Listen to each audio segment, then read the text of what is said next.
This isn't your dad's podcast. This is Ozzy's Nest. Hey, I'm Elena. I'm the director and producer of Ozzy Media Nest. I'm Blake. She said Ozzy's Media Nest. She said the wrong thing. Is it just Ozzy's Nest? You could say Ozzy Media Group. Yeah, Ozzy Media Group. Okay, ready? Yeah, we'll just not bring up Three, Nest. two, That's fine. one. Hey, I'm Elena, the director and producer of Ozzy Media Group. I'm Blake. I'm the technical director of Ozzy's Media Group. Have you seen our QR code? If you look around the school, you'll find flyers that have QR codes that you can scan with your phone and submit ideas for our podcast that we will be releasing. Thank you so much. Bye. I'm Jack Jensen, And I'm Connor Zeman. and this is Ozzy's Nest. Today we're joined with JP Leatherberry. How are you today, JP? I'm doing great. Thanks for having me, Jack. So what's the difference between the student board reps and student council? I don't know too much about that. I'm glad you asked that. Personally, in my opinion, the student council is great. I really love what they're doing. They're really good with the students, but I think that our group is differentiated by them because we're able to take the student and teacher ideals and present them to the school board. I'm able to go to every single school board meeting, present my ideas from our grade, get the student perspective, and ultimately help our grade succeed at Hartford. So how are you elected into this position? Like, how are you selected for that? It's a great question. So in freshman year, I got picked by my teachers as a person that would represent the group and my grade really well. And I went through a whole interview process about, are you right for this role? How would you use your time well to represent your class and get a student perspective from your grade? So we went through that process, and then every month since, I've been at the school board meeting, presenting in front of the actual HOHS school board, and I just really love the role that I've been able to get interviewed into. Okay. Then what are you guys currently working on? Anything that we should know of? Well, we have a lot of big stuff going on this year. Personally, I've been able to really work on the community engagement piece with this club. I think it's a really great idea to outreach into the community and not only provide a reason for people to come to Hartford Union High School, but to get people to go out to the communities. Like, we have a 250 square mile school district. I think it's important to ultimately get our students out to the people. Yeah, definitely. I agree. It's great. So, Anything else we should know about that? well, I think that besides the community engagement, I've been able to reinforce that the upperclassmen have really appreciated the block scheduling. And believe it or not, I've been able to reinforce that for the new calendar this year. I've been able to keep our oral time stagnant and increase the change from the home oral times last year to this year, give us more choice days, provide us with that Wednesday early release, just more days that we have opportunities to study with teachers or go to the gym or really making it more independent. And I think that the 8 of us, the juniors, sophomores, and freshmen, I really couldn't do it alone. So I really thank them for being a part of the team. And they've been great with surveying. So I think the biggest thing that our club does is that we are able to survey both students and the staff to really get the perspective of the entire high school. And we're able to get feedback for student opportunities and for counseling or clubs or classes that they want to see or how they've been reacting to it. For example, we did a survey on for the freshman bio bundle. It's a new class this year, and I think that the board really wanted to see what their new classes are helping with the students. So I think it's a big deal that we're able to see and tell the board how the students are actually liking their own classes. So what are some upcoming projects? I know you mentioned that you made the oral time more stagnant, a lot more choices with that. What are some upcoming stuff that's on the roster for you guys? So upcoming stuff, I mean, this interview is a big thing here. We really wanted to outreach and get a higher community engagement. That's my goal for the rest of the year, to really unite this district, just as our Hartford Union says. And I think that ultimately it's to keep improving and working towards our goals and getting that TikTok account established and really outreaching to not only the adults in the district, but maybe people that aren't as acclimated to read the board notes or to go to the board meetings or even watch the board. I think it's important to keep everyone informed about what new policies, like the budget or the new clubs and activities or the tennis courts, what we're offering at Hartford Union High School. So how do you plan on informing those who aren't typically informed? So I think that's a great question. It's been difficult, to say the least, to involve everyone, as everyone takes communication differently, email, social media. Instagram, TikTok, in-person communication. Everyone has a different preference, and I think that's important to really reach all those areas, no matter how hard it's supposed to be. We're working on currently going out to the middle schools to talk to the 8th graders about class listing, because I think that the student council does a good job with that, but as representatives of our grades, we've been able to see how we've improved each grade level and how we've been maturing through our classes. So I think we have the best reflection on how the course loads will impact the 8th grade kids. So I think it's good that we're able to venture out to the middle schools or make these TikToks for people to feel more comfortable with the student body. What would you want to inform someone who wants to join the student reps?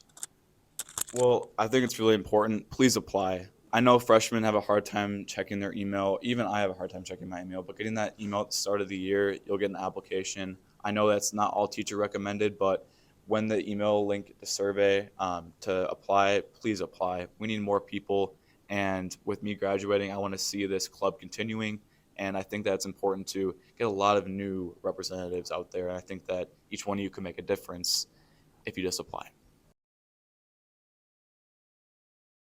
John, how's it going? Good, Gianni. How you doing? Good. Hey, I have some questions for you. Of course. What are you thinking? So I've been getting back into shape recently. I just finished up with the wrestling season. I see you got some muscles. That's great.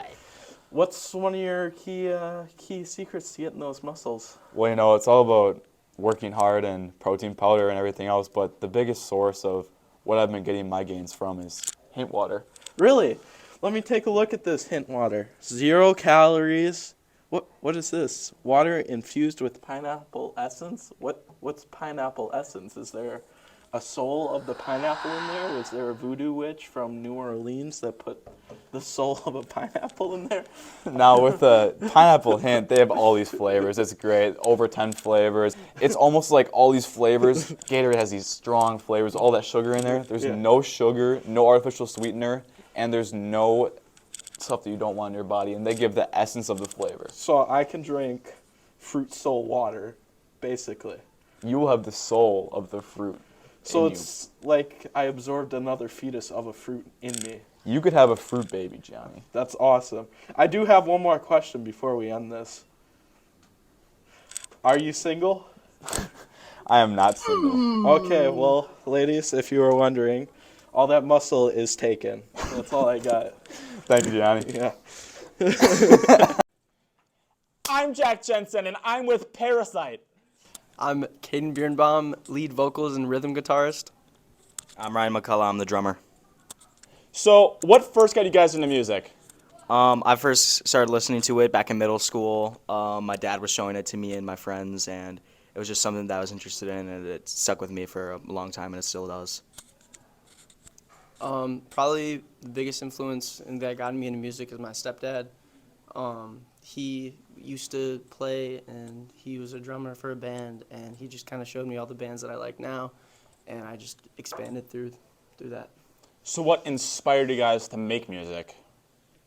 Well, probably just the energy that the music that we're listening to gives us, and just wanting to do that ourselves and wanting to create.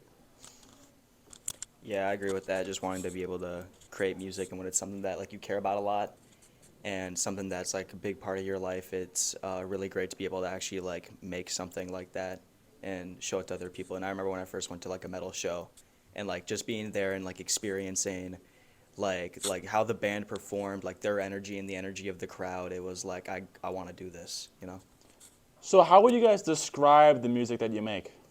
It's fast, it's aggressive, it's loud. It's metal music. It's thrash metal. It's what we love. It's what we do. Yes, definitely aggressive and mean. So, how would you differentiate thrash from Viking metal? Well, thrash is just, we're we want to be old school thrash, not overproduced stuff, and we just want fast riffs, mean vocals, and yeah. I mean, if we're comparing it to Viking metal specifically, that's another really different thing. And there's so many different kinds of metal that's out there, but I think what really stands out about thrash is just the energy, the aggressiveness, but not too aggressive to the point where it's just kind of a mess. it's like kind of right on the verge of like you can still put, yeah, it's a good balance. You can just put like, you can put melodic bits into it, you can put slow bits. It's like you can really put anything you want into it. Okay. And it also shows like thrash is very good about showing like technical work and like just like the musicianship of people, and just like, you know, like it's very technical and very like hard to play, I guess. So I know you guys just released your demo. What goes into making something like that? Well, we actually had a lot of help. We met a guy that was in another band called Age of the Fallen, and they record all their own stuff, and we just kind of started hanging out with him, and then he said he would record a demo for us, but like the writing of the actual songs and stuff, that's all us. Yeah, so a lot of what goes into it is just like being able to like find a place to actually record and find a place where you can like get your music onto digital, and that can be really hard sometimes because if we didn't meet Taylor from Age of the Fallen, then we wouldn't we wouldn't have our demo out right now, and if we did, we would have paid however many hundreds of dollars to go to a studio and do all that. So having him has been really cool, and Super lucky. yeah, very lucky. He's been a big help. So what's the best advice that you guys have gotten in your career so far? I don't know. We haven't really gotten too much of like big advice, if I'm being honest. Most of it has just kind of, you know, like been us just trying to do what we can do. But I think one thing I heard that I really liked was like don't sign with a label. Okay. Labels can be messy with, you know, contracts, getting music out on time, doing shows whenever they want you to. And I like being able to have our music be our music and not have to be under like a name of someone else. Okay. And like